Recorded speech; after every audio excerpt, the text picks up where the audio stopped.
শুরু করছি ফুটবলের বিশ্বযুদ্ধ। ইতিমধ্যে বিশ্বকাপ শুরু হয়ে গিয়েছে এবং টান টান উত্তেজনা, এবং আর কিছুক্ষণ পরেই সমস্ত বড় দলগুলো নামতে শুরু করবে। গ্রুপ অফ ডেথের খেলা যেটা আমরা বলছিলাম আর কিছুক্ষণের মধ্যে শুরু হবে। আর এই সমস্ত কিছু নিয়েই আমরা আজকে আলোচনা করব।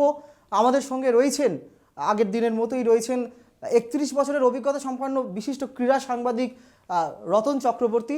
রতনদা, আপনাকে আজকে এই শোতে আমাদের অভিনন্দন জানাই, স্বাগত জানাই।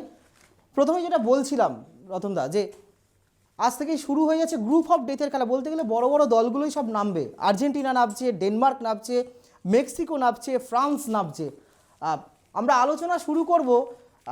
দুদিন আগেই, মানে কয়েক ঘন্টা আগেই ঘটনা ঘটে গেছে এবং সবাই জানি, তবুও আমরা রতনদাকে যখন পেয়েছি, একাধিক ওয়ার্ল্ড কাপ উনি করেছেন, বড় বড় তারকাদের দেখেছেন, ইন্টারভিউ করেছেন, তাই এই প্রশ্নটা দিয়ে শুরু করেই আমি অনুষ্ঠানটা শুরু করতে চাইছি। রতনদা, ফ্রান্স দল মিনি হসপিটাল, শেষ সংযোজন হচ্ছে করিম বেনজিমার ছিটকে যাওয়া। আমি তো প্রথম থেকেই আগের দিনও বলেছি যে অদ্ভুত একটা মিথ রয়েছে বিশ্বকাপে, সেটা হচ্ছে যে চ্যাম্পিয়নরা প্রথম রাউন্ডেই বিদায় নিয়ে নেয়। তো এবারে ফ্রান্সের এই যে একের পর এক চোট পেয়ে বেরিয়ে যাচ্ছে এবং মানে হঠাৎ বেনজেমা চলে গেল, এটা সেই ইঙ্গিত কিনা বোঝা যাচ্ছে না, তবে আজ রাত থেকে বোঝা যাবে।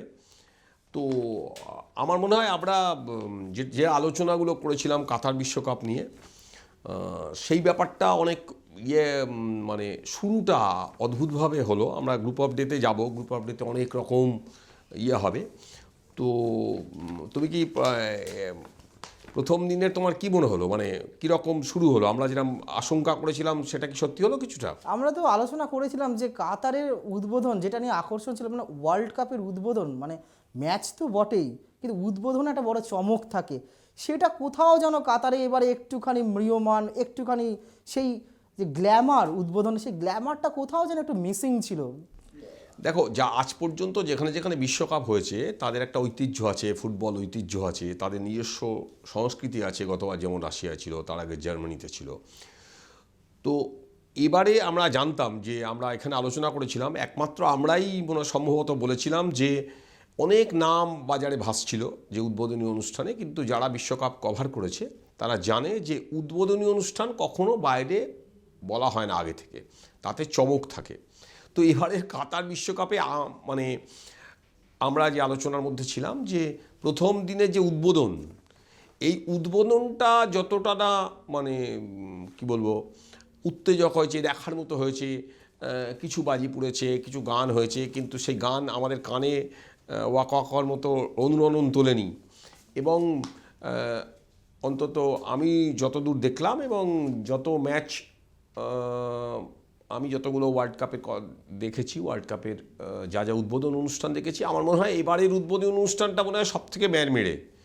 এবং অদ্ভুতভাবেই গ্যালারি ভর্তি ছিল 60,000-এর আলবায়েত স্টেডিয়ামে।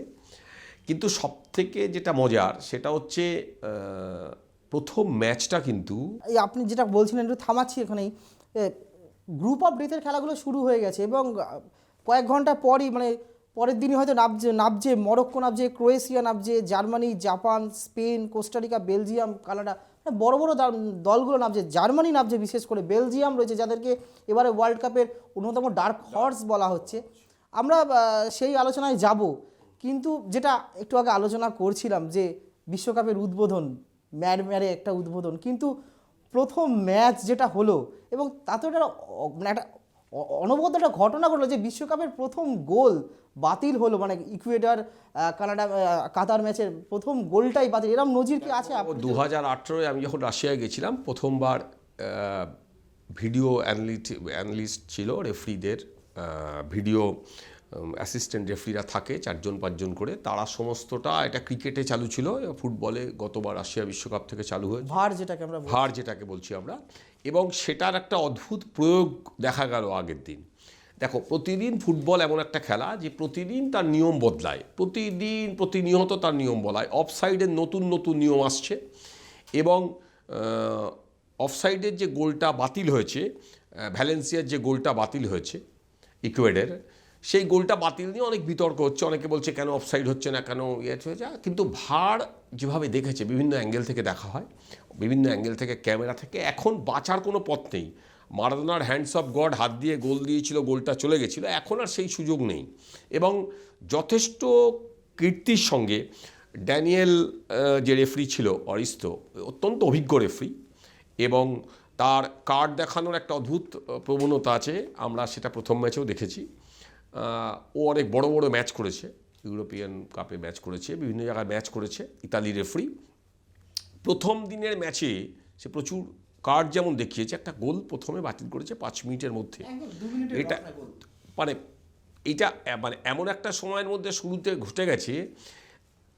এখন বলা হচ্ছে আমরা যে গোলকিপার হচ্ছে লাস্ট ডিফেন্স, তার সাথে প্যারালাল যদি তুমি থাকো তাহলে তুমি অফসাইড হবে। আগে সেটা বলা হতো না, আগে বলা হতো ডিফেন্ডারের সাথে তুমি যদি গায়ে সোজা থাকো তাহলে তোমাকে তুমি অফসাইড বলা হবে। এখন গোলকিপারের সাথে প্যারালালও যদি তুমি থাকো তাহলে তোমাকে অফসাইড বলা হচ্ছে। ওই জন্য বিতর্কের কোনো জায়গা নেই, কারণ ভার এমন একটা সিস্টেমে করা যে মানে ভ্যালেন্সিয়া তো একজন মানে এমন একজন, আসবো আমরা তার আলোচনায়। দাদা আগুচা, তার আগে একবার দেখে নেবো যে গোলটা বাতিল নিয়ে যে একটা বিতর্ক তৈরি হয়েছে, কিভাবে এই গোলটা বাতিল হয়েছে একটু দেখে নেবো আগে। 3 मिनट के अंदर अंदर इक्वाडोर 1-0 से आगे कतर के खिलाफ, पर इसलिए वहां VAR रिप्ले में फाउल मिलता हुआ, सॉफ्ट फाउल शायद।